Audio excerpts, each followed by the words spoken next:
તો ગિરનારના ઇતિહાસમાં પહેલીવાર એવું બન્યું છે કે ગિરનારની સીડીઓ પર સિંહે હુમલો કર્યો અને એમાં એક માસૂમ બાળકનો ભોગ લેવાયો છે। આજે વહેલી સવારે આ બનાવ બન્યો જ્યાં બાળકને સિંહે ફાડી ખાધો અને હવે આ ઘટનાને પગલે ડીસીએફ અક્ષય જોશીએ નિવેદન આપ્યું છે। તેમણે કહ્યું કે ગિરનાર ઇતિહાસની આ પ્રથમ કમનસીબ ઘટના છે।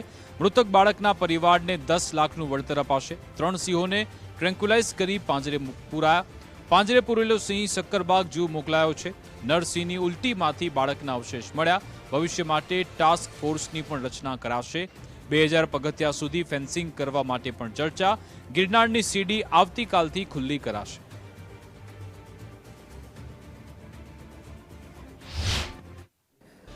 अगर गिरनार अभयारण्य की बात करूं तो ऐसा बहुत कम इंसिडेंट ही देखने को मिलते हैं और सीढ़ी की अगर बात की जाए तो ये तो मेरी जान में ये पहला ही ऐसा इंसिडेंट है जिसमें सीढ़ी पर किसी वन्य प्राणी ने हमला किया है।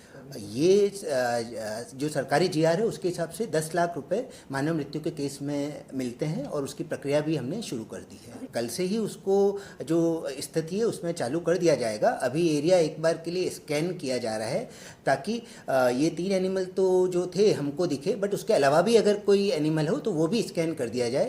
100% एक बार हम वन विभाग की तरफ से पुष्टि हो जाए उसके बाद में वहीवटी तंत्र के साथ में मिलकर ये निर्णय ले लिया जाए।